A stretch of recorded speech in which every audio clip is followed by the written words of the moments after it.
Salut les amis, c'est Feng, bienvenue à tous dans cette nouvelle revue d'analyse hebdomadaire. Alors nous sommes le 11 avril 2020, j'espère que vous passez un bon week-end malgré cette période compliquée. Donc on va voir dans un premier temps ce qui s'est passé sur les marchés cette semaine par rapport aux projections de la semaine dernière. Et dans un deuxième temps, on va préparer les projections pour la semaine qui vient. Allez, c'est parti. Too many thoughts on my mind, I can't sleep at night, so I just keep writing. I don't need no help, I don't need opinions, so don't waste my time then. I just been living online, my city don't show me no love and that's fine. Alors comme d'habitude, juste avant de commencer, pense à prendre une petite seconde pour mettre un pouce bleu, un commentaire. Ça me permet de développer la chaîne, ça me montre aussi que tu apprécies mon travail et le temps que je prends pour faire ces revues chaque semaine. Je t'en remercie par avance. Alors juste un petit point sur l'indice du dollar avant de commencer. Donc dans un premier temps, donc la semaine a commencé ici à peu près dans cette consolidation. Et donc avant ça, les semaines précédentes, qu'est-ce qu'on a eu? On a eu donc l'indice du dollar qui est revenu sur un bloc de contrat, qui a rejeté fortement le bloc de contrat. L'indice était repassé au-dessus de l'équilibre, avait retesté les 99 et maintenant on se trouvait donc entre les 100 et les 101, donc quasiment sur les 101. Donc là au début de la semaine, qu'est-ce qui s'est passé? On a eu donc dans un premier temps l'indice dollar qui ne bougeait pas, ça restait dans la consolidation et finalement on a eu cette pattern là d'inside bar, la bougie mère est là, inside bar, inside bar, inside bar, cassure de la bougie mère par le bas, donc ça nous montrait que le dollar était baissier. Donc par la suite en milieu de semaine, qu'est-ce qui s'est passé? Le prix donc est arrivé sur les 100 et là on a eu des patterns de rejet et donc comme je disais dans le groupe, on a donc l'indice dollar qui est en train de retester les 100 et donc les patterns sont clairs, hein. On a le pin bar qui est là, on a le morning star qui est ici, on a pin bar ici, bon là c'est un peu plus fragile mais ça reste un pin bar et là juste avant la chute on a encore un pin bar avant que toutes ces patterns soient invalidés. Donc ça nous montre bien que les patterns de chandelier japonais ou même notre analyse en général nous offre des probabilités mais absolument aucune certitude. Donc là on avait un beau retest qui était en cours et malgré ça donc le dollar est revenu sur l'équilibre. Donc ça ne veut pas dire que le dollar va chuter parce que là bon il clôture toujours au-dessus de l'équilibre mais donc là on a quand même un retest qui a été invalidé et on va voir comment ça s'est répercuté sur nos pertes de devises durant la semaine.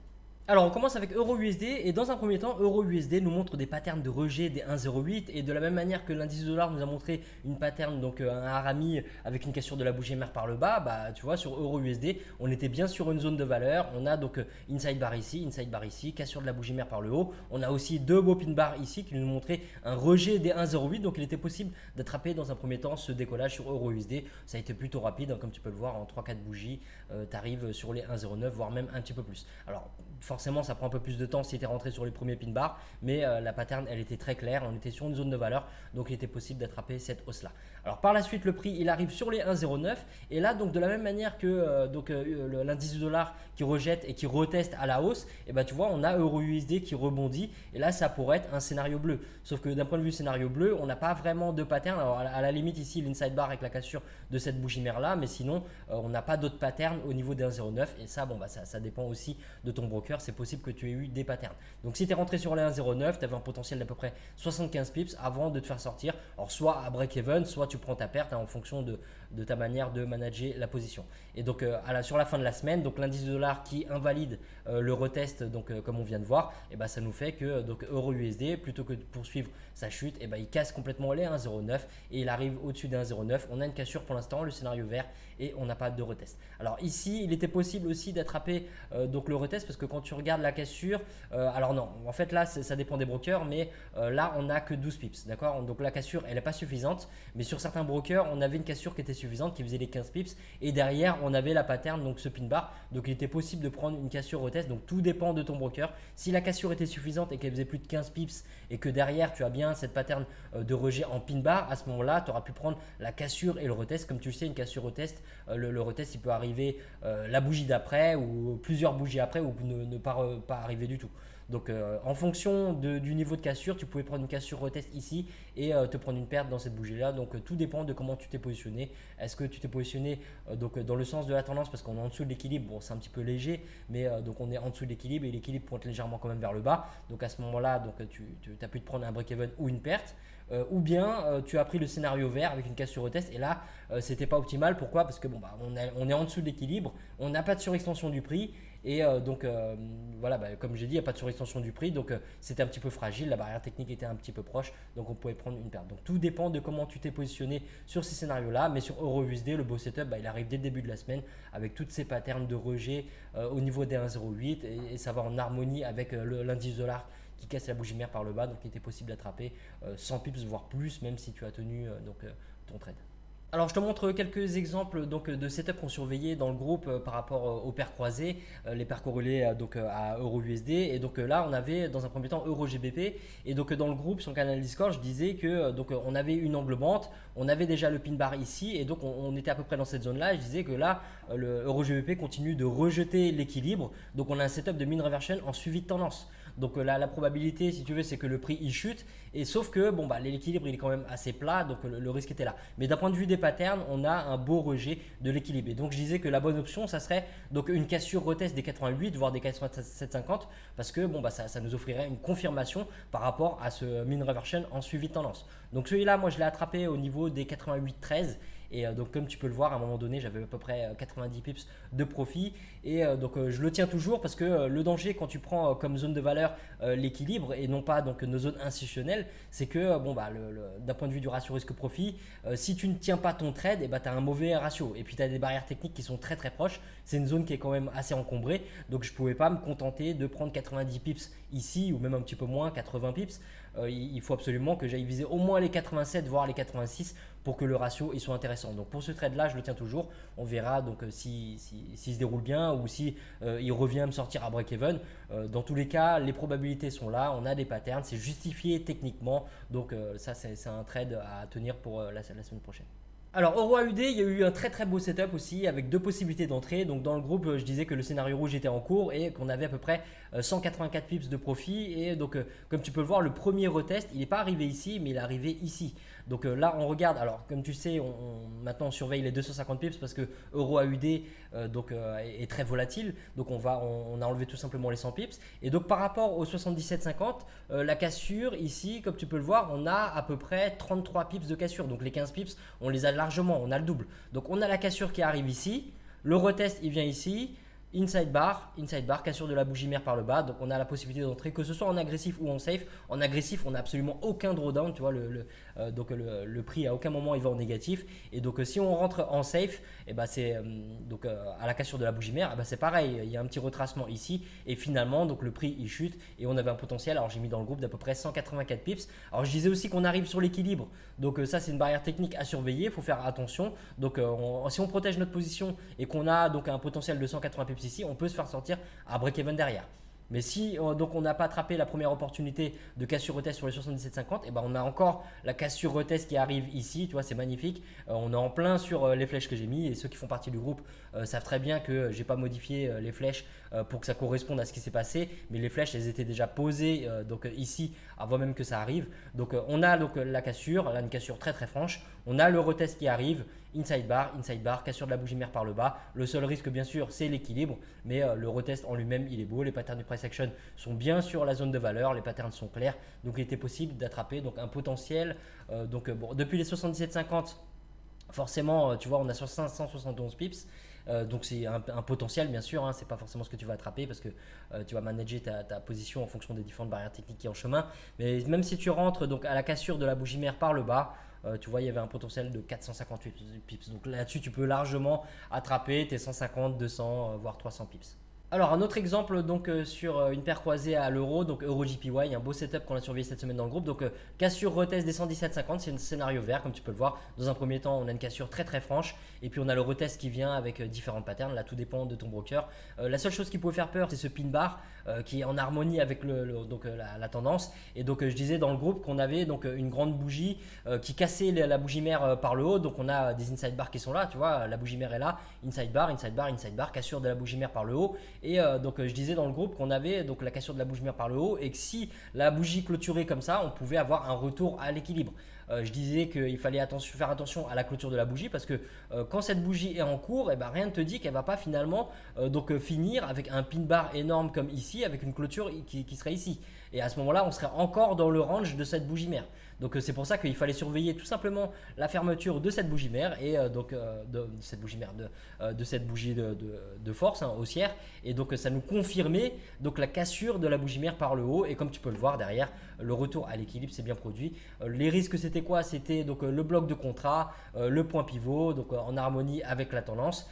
mais bon, des risques, il y en a toujours, des barrières techniques, il y en a toujours. Le tout, c'est d'ajuster notre exposition par rapport à ces différents risques. Mais là, comme tu peux le voir, il y avait quand même un potentiel de profit. Donc, pas énorme quand tu prends donc, à la clôture de cette bougie. Mais si tu prends le retest donc, par rapport à des pin bars que tu aurais eu ici ou donc, en agressif, mais par rapport au 117,50, tu n'as absolument aucun drawdown, d'accord? Cassure retest, tu n'as aucun drawdown en dessous des 117,50 et tu as un potentiel d'à peu près 150 pips de décollage par rapport au scénario vert. Alors GBP USD, dans un premier temps cette semaine c'était pas évident du tout parce qu'on n'avait pas de pattern clair, on a vraiment pas mal de volatilité, mais comme tu peux le voir c'est un choppy market, hein, le prix il se balade et on a donc dans un premier temps le scénario vert, la cassure arrive ici. Mais le retest, donc il n'y a pas de retest, hein, le prix donc il invalide fortement. Après on arrive sur le scénario rouge, donc on a la cassure qui arrive ici et une fois de plus on n'a pas de retest. Au lieu de ça, donc on a un pin bar énorme et le prix repasse au-dessus des 22,50. Donc à ce moment-là, on n'a absolument rien à faire, on n'a pas à toucher à GBP USD parce que les patterns ne sont pas clairs et ça ne correspond pas à notre plan. Donc par la suite, qu'est-ce qu'on a? On a la cassure qui est franche ici et le retest qui arrive. Donc là, si tu veux, on a deux retests, on a plusieurs patterns, on a ce premier pin bar, on a tous les inside bars qui sont là, ça c'est une configuration en fakey, donc fausse cassure de la bougie mère par le bas et puis finalement une cassure par le haut. Ça ici, c'est un pin bar hein, tout simplement. Donc tu vois, on a plusieurs patterns et donc en fonction de la pattern que tu décides d'attraper sur le scénario vert, il y a différents risques. Donc par exemple, si tu rentres ici sur ce pin bar là, on est quand même à mi-chemin entre les 1,23 et les 1,24. Donc c'est à dire que tu ne peux pas te contenter des 1,24 parce que ton ratio n'est pas bon. Si tu rentres par exemple sur la cassure de la bougie mère par le haut, là c'est pareil, on est encore plus proche de l'équilibre et des 1,24, donc il faut réduire ton exposition. Si tu rentres sur ce pin bar, le ratio risque-profit est un peu mieux parce que là on est quand même plus proche de notre zone de valeur, la pattern elle est belle, mais on a ce point pivot qui peut nous barrer la route. Donc tu vois, il y a toujours différents risques, mais le scénario en lui-même il est valable. On a la cassure, on a le retest, on a un rejet des 1,23, on voit que le prix il maintient au-dessus des 1,23. Alors globalement, le risque aussi par rapport à ce setup, c'est tout simplement qu'on a l'équilibre qui est en chemin, on est à contre-tendance par rapport à l'équilibre et on n'a pas de surextension du prix. D'accord? Pour prendre un setup en retour à l'équilibre, on veut quand même une surextension du prix, surextension qu'il n'y a pas ici. Donc la meilleure solution par rapport à ça, si on veut réduire les risques, c'est de se tenir à l'écart et de ne pas prendre position tout simplement. Mais si on cherche une justification technique pour s'impliquer sur GBP USD, on en a un. Ici on n'en a pas parce que c'est pas clair, mais ici on a donc la cassure et le retest par rapport au 1,23 et on a quasiment 200 pips, on a 180 pips de décollage par la suite. Alors possible que tu aies verrouillé une partie de ton profit ou que tu te sois mis à break-even, arrivé sur l'équilibre parce que là on a un setup de mean reversion en suivi de tendance qui arrive, mais sinon derrière il y avait quand même un beau potentiel de pips. Alors un autre setup corrélé avec la livre sterling, c'était GBP4 qu'on surveillait dans le groupe et à peu près le 7 ici, je disais au groupe qu'on avait un scénario violet en cours avec différents pin bars. On a le pin bar qui est là et on avait aussi déjà le pin bar qui est là.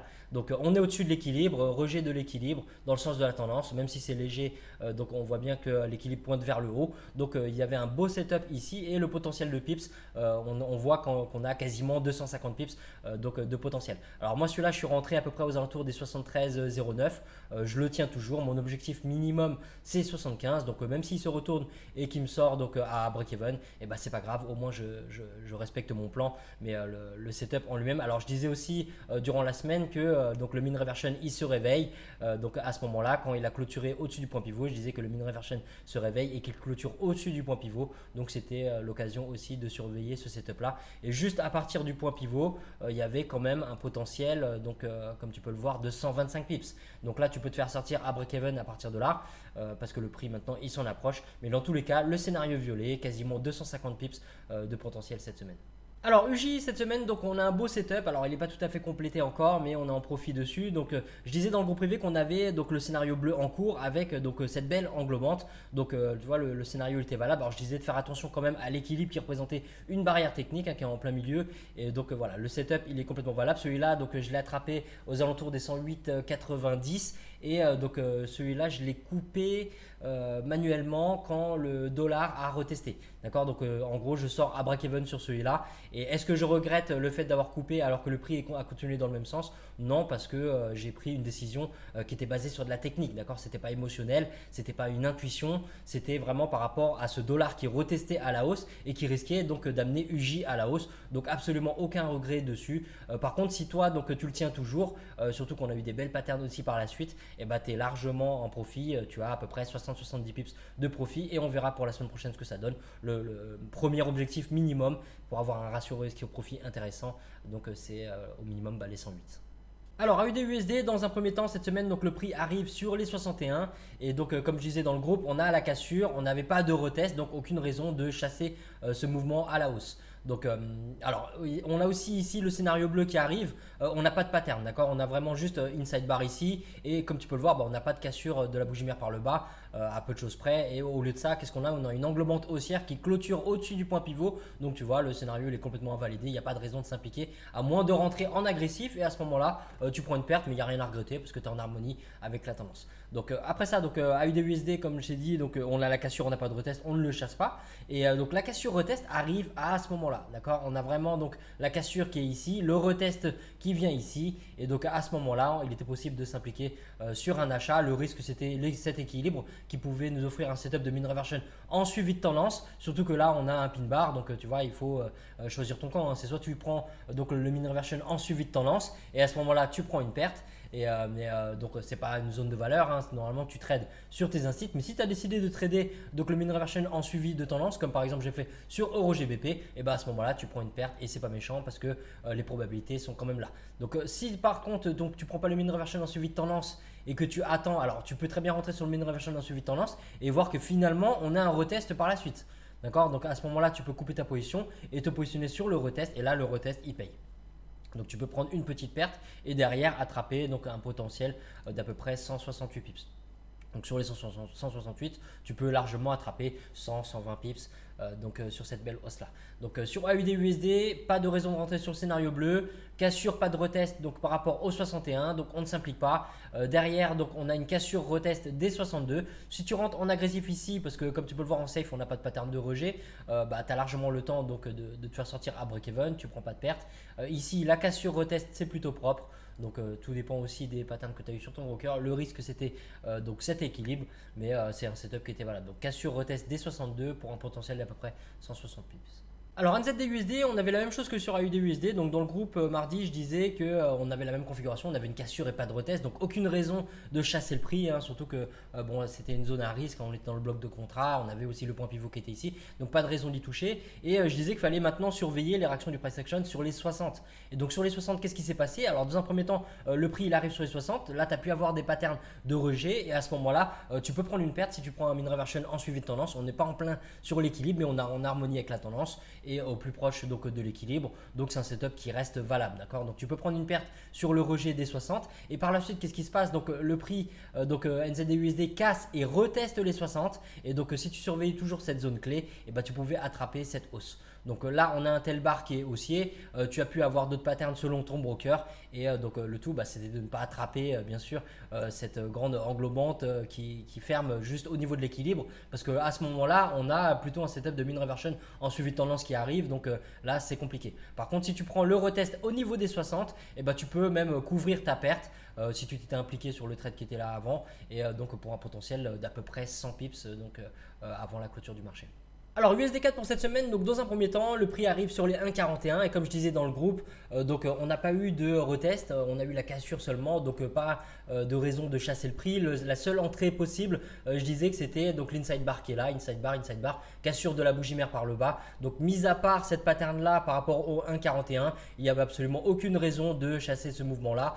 De l'inside bar, ce qui pouvait appuyer donc cette pattern là, c'était aussi comme on a vu au début de la vidéo, donc l'indice du dollar qui cassait aussi la bougie mère par le bas, et c'est ce qui a d'ailleurs créé cette chute sur USD4. Donc dans un premier temps, mis à part donc la pattern en inside bar sur les 1,41 en harmonie avec l'indice du dollar qui chute, on n'a rien d'autre à attraper parce qu'on n'a pas donc de retest, et le prix il arrive maintenant sur les 1,40, et là donc on a plusieurs rejets, et donc le 8 dans cette zone là, je disais dans le groupe qu'on avait donc un setup donc de rejet des 1,40 en harmonie avec la tendance, donc en mean reversion en suivi de tendance. On avait en même temps donc l'indice de dollar, souviens-toi, donc qui retestait, donc c'était en harmonie avec tout ça aussi, et on avait aussi un gros sentiment donc à la vente des particuliers, donc ça a nous conforté une fois de plus à nous positionner donc à l'inverse de ce sentiment des particuliers. Donc le setup derrière il est invalidé, celui-là je suis rentré donc à l'achat aux alentours des 40, quelque chose comme ça, et derrière je me suis fait sortir dans ce mouvement là, et donc il y a absolument absolument rien à regretter parce que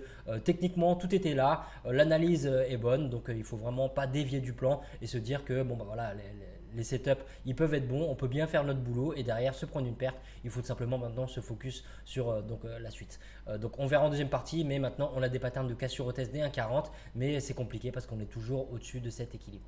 Alors USD CHF, donc dans un premier temps, on a donc exactement ce qui s'est passé sur l'indice du dollar. Donc comme tu peux le voir, on a la même consolidation et on a une cassure par le bas. Donc tu vois, là on n'a pas vraiment de scénario, mais moi personnellement je l'ai attrapé par rapport à la cassure de la bougie mère donc sur l'indice du dollar et j'étais en vente et donc j'avais un beau potentiel de profit. Et finalement donc quand le prix est arrivé sur les 97, comme tu peux le voir, donc le prix il a bien rejeté les 97 plusieurs fois et ça correspondait au retest qu'on avait, souviens-toi, sur l'indice du dollar. Donc quand l'indice du dollar a rejeté donc avec son retest, moi je l'ai coupé manuellement celui-là. Je suis sorti en gros à break-even. Pourquoi? Parce que donc l'indice dollar était en train de retester. Alors derrière, comme tu peux le voir, j'étais dans le bon sens, le prix est allé dans le bon sens. Et est-ce que je regrette ou pas? Je regrette pas du tout. Pourquoi? Parce que je sais pourquoi techniquement j'ai coupé ma position. Et c'est ça le plus important, c'est de se dire voilà, est-ce que donc j'ai coupé basé sur de la technique? Est-ce qu'il y a une justification technique qui fait que j'ai coupé manuellement, ou est-ce que au contraire c'est une intuition, c'est j'ai agi émotionnellement. Et donc si c'était à refaire, je le referais. Pourquoi? Parce que d'ailleurs tu vois c'est exactement ce qui s'est passé sur UJ comme je t'ai montré tout à l'heure. Je suis sorti à break-even. Pourquoi? Parce que l'indice du dollar rejeté. Et derrière l'indice du dollar, comme tu peux le voir, on ne pouvait pas le prévoir, mais donc il a invalidé finalement son retest. Et donc j'étais dans le bon sens, mais je ne regrette rien parce que je sais techniquement pourquoi donc j'ai fait ça. Donc si tu es rentré par contre donc en achat sur le scénario violet pour un rejet des 97, là c'était en harmonie avec donc le retest sur l'indice dollar, et derrière tu prends une perte, mais c'est pas méchant, hein. On est au-dessus de l'équilibre. Alors c'est vrai que l'équilibre il est un petit peu plat, donc ça c'est vrai que c'est pas optimal d'un point de vue des probabilités, mais on a quand même des belles patterns de rejet. On voit que le prix maintient au-dessus des 97, on est en harmonie avec l'indice du dollar qui est en train de retester, donc il n'y a vraiment aucun regret à avoir si tu prends une perte sur le scénario violet. Il y aura toujours donc des bons trades comme ça, des bonnes analyses qui aboutissent à des pertes, et il faut tout simplement continuer de garder sa vision à long terme sans dévier de notre plan. Donc le scénario violet peut aboutir à une perte. Maintenant donc on est sur un scénario rouge, on a une cassure, on n'a pas de retest. On va voir en deuxième partie ce qu'on peut faire. Alors juste une dernière petite vidéo, donc là sur une matière première, sur l'or, avant de passer donc aux projections pour la semaine qui vient. Donc là on regarde pour l'or, et l'or si tu veux on avait un beau rejet des 1675, et je disais dans le groupe privé qu'il était préférable donc de se méfier du setup de retour à l'équilibre sur cette matière première, et qu'il valait mieux donc se concentrer sur un setup de suivi de tendance. Et tu vois ça n'a pas loupé. Derrière on a le bloc de contrat qui a été donc invalidé, qui a été retesté dans l'autre sens. Là le bloc il était baissier, il agit maintenant en tant que bloc haussier. On a les précédentes résistances ici, les précédents hauts qui agissent maintenant en tant que support. Et donc la leçon qu'il faut retenir sur ce qui s'est passé sur l'or, c'est tout simplement que les réactions du price action sont différentes selon les actifs que l'on trade. Il faut regarder les personnalités de chaque paire ou chaque matière première que l'on trade. Il y a des paires et des matières premières qui sont plus destinées à du suivi de tendance, il y en a d'autres qui sont plus destinées à du retour à l'équilibre, et donc il faut se concentrer sur les setups qui sont préférables en fonction donc de la personnalité de l'actif que tu trades. Donc voilà, sur l'or, quand tu sais que le suivi de tendance est préférable sur cet actif, surtout que quand tu regardes sur le plus long terme, on a quand même une tendance qui est clairement haussière, et tu n'as pas envie de prendre des retours à l'équilibre sur une matière première qui en général réagit mieux à un suivi de tendance. Donc même si on a des belles patterns de rejet par rapport à des zones clés, on évite donc de trader ce genre de scénario, on s'abstient et on attend plutôt des patterns donc de rejet dans le sens de la tendance, parce que c'est ce qui marche mieux sur cette matière première là par exemple. Et donc comme tu peux le voir, on a des inside bars qui sont ici, on a pas mal de pin bars, mais là on est encore en dessous de l'inside, donc c'est vrai qu'on a un beau rejet du bloc de contrat. Mais là par exemple tu vois, donc on a inside bar ici, inside bar, inside bar, inside bar, cassure de la bougie mère donc par le haut. À ce moment là on est bien au-dessus de l'instit des 1650, ça nous confirme le rejet de l'instit et du bloc de contrat qui a inversé de rôle, et le potentiel de pips. Donc à partir de la cassure de la bougie mère, il y a quand même de quoi faire, hein, comme tu peux le voir, il y avait un potentiel de 325 pips. Alors pour cette semaine, donc euro-USD, on arrive maintenant sur l'équilibre, donc on va surveiller les zones institutionnelles les plus proches, donc pour l'instant 1,09 et 1,10. Une cassure retest, donc scénario rouge par exemple, nous indiquerait qu'on est sur un mean reversion en suivi de tendance et le potentiel donc est toujours bon, hein, même si on a une cassure retest sur la 1,09. Le premier objectif, donc on vise les 1,08 et après on a nos différentes barrières institutionnelles, voire même le précédent bas au niveau des 1,07, voire les 0,650. Donc ça c'est pour le scénario rouge. Et dans l'autre sens, donc si on a une cassure retest au niveau des 1,10, et ben ça voudrait tout simplement dire qu'on a une impulsion qui est haussière qui continue. On pourrait placer une trendline comme ça et donc le prix repasserait au-dessus de l'équilibre et on serait haussier. Donc on attend bien sûr des patterns clairs au niveau des 1,10 pour se positionner. Mais pour l'instant, on ne peut pas savoir. Personne ne peut deviner à l'avance. On n'essaie pas d'anticiper. On va laisser le marché venir à nous et on agira en conséquence. Alors GBP/USD, donc pour l'instant sur la fin de la semaine, on a quand même le prix qui repasse au-dessus de l'équilibre. Équilibre qui était baissier jusqu'à maintenant, on voyait que ça se soufflait quand même, mais le prix restait en dessous de l'équilibre et on avait toujours dans cette configuration en mean reversion en suivi de tendance. Donc sauf que là, ça a été invalidé. On a l'englobante, on a même un retest maintenant par rapport au 1,24 et le prix, il s'approche quand même des 1,25. Mais si tu regardes d'un point de vue horizontal, on est toujours sur cette forte zone de résistance. Donc pour avoir une confirmation donc, de cette inversion de la tendance, il faudrait donc au minimum un scénario vert avec une cassure puis un retest des 1,25. On attend bien sûr le retest pour éviter au mieux les fausses cassures. Donc on surveille les 1,25 et si le prix repasse en dessous de l'équilibre, casse et retest, à ce moment-là on reviendrait sur une configuration de mean reversion en suivi de tendance. Il serait tout simplement aller chercher les liquidités pour une continuation de cette tendance baissière. Mais donc pour l'instant on ne sait pas, on va voir tout simplement en fonction du price action, en fonction du price action qu'on a sur les 1,24 ou sur les 1,25. Alors UJ, comme je t'ai dit en première partie, pour l'instant donc on a ce scénario de rejet des 109 de la semaine dernière qui tient toujours. Le premier objectif c'est minimum 108 voire 107,50 pour avoir un bon ratio risque-profit. Là on peut constater que pour l'instant le prix il casse et il reteste l'équilibre, il maintient en dessous, mais l'équilibre est plat, donc tu vois on n'a pas de tendance clairement définie. Donc si tu n'es pas impliqué par rapport au scénario de vente de la semaine dernière, tu vas surveiller tout simplement cette semaine les 108 ou les 109 et en fonction des patterns du price action tu pourras te positionner avec les meilleures probabilités. Alors AUD/USD, donc cette impulsion haussière qui continue. Donc sur la fin de la semaine, on a un prix qui casse l'équilibre, qui invalide le scénario de mean reversion en suivi de tendance. Et donc pour l'instant, non seulement le prix casse l'équilibre, mais il casse aussi les 63. Donc maintenant le prix est entre les 63 et les 64. On a eu une belle cassure retest au niveau des 62. Ici, c'était pas au niveau des 61, mais c'était au niveau du point pivot. Donc tu vois, cassure retest du point pivot, cassure retest de l'instit des 62, cassure des 63. Est-ce qu'on va avoir un retest ou pas? On verra pour cette semaine. Donc on surveille les 63 et au-dessus donc on surveille les 64.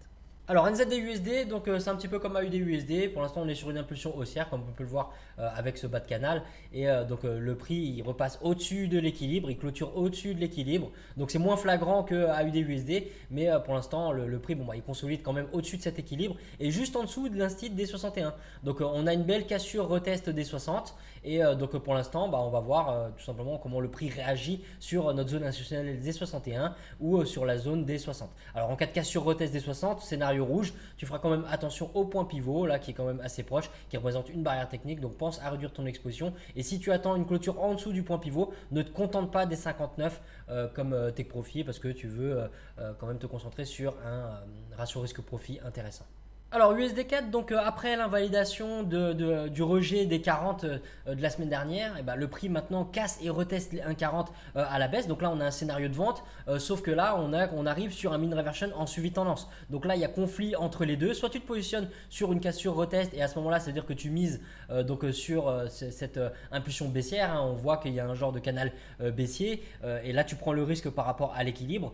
Soit tu patientes et tu attends un rejet au niveau des 1,39 pour avoir une confirmation pour rentrer sur un setup de mean reversion en suivi de tendance. Alors tu as aussi la solution bien sûr de te tenir à l'écart, rien ne t'oblige à trader. Quand tu as donc un conflit entre deux signaux, deux setups comme ça, il n'y a rien qui t'oblige à choisir ton camp. Donc là c'est à toi de voir. En tout cas comme il y a un conflit, ce que tu peux faire déjà si tu décides quand même de prendre un trade, que ce soit pour le rejet des 1,40 ou éventuellement si ça arrive le rejet des 1,39, tu peux très bien réduire ton exposition pour réduire les risques. Mais pour l'instant, donc on a cette cassure retest des 1,40. On a juste cet équilibre qui arrive qui pourrait offrir un setup de mean reversion en suivi de tendance. Donc si tu es impliqué sur la vente, sois très attentif au pattern du price action qu'il y a au niveau des 1,39 et au niveau de l'équilibre. Pense à protéger quand même ta position. Alors USDCHF, pas grand chose à dire hein, pour l'instant, comme tu peux le voir. Là, on n'a pas vraiment de cassure retest. Le prix il est encore dans la zone institutionnelle. Je t'ai parlé des inside bars en début de vidéo, mais donc pour l'instant, on n'a rien de clair. D'accord, on a une cassure, on n'a pas de retest. Le prix il est en plein milieu entre l'instit des 96 et des 97. L'équilibre il est plat, on n'a pas de tendance clairement définie. Donc à moins d'avoir vraiment des patterns très clairs par rapport aux projections, donc par rapport à nos scénarios, eh ben, il vaut mieux basculer sur d'autres actifs et chercher des setups avec des tendances mieux définies. Mais pour l'instant, donc le prix il est entre les deux instits et on surveille donc les patterns de price action au niveau des 96 ou au niveau des 87. En cas de cassure retest scénario vert, on fera attention à l'instit des 250 pips qui est à mi-chemin, et en cas de cassure retest des 96, on fera attention au point pivot mensuel. Voilà les amis, c'est la fin de cette revue. Merci à tous d'avoir suivi jusqu'au bout. Pensez à mettre un petit pouce bleu si ça t'a plu. N'hésite pas à mettre tes questions en commentaire, j'y répondrai avec plaisir. Si tu aimes ce genre de projection et d'analyse, j'en fais beaucoup plus donc le dimanche dans mon groupe privé sur 19 paires et matières premières, donc beaucoup plus d'opportunités sur les marchés. Toutes les infos sont sur mon site, donc dans la page formation sur le site masterfangtrading.com. Allez, je te souhaite une bonne semaine de trading, de bons profits et on se retrouve pour l'ouverture des marchés.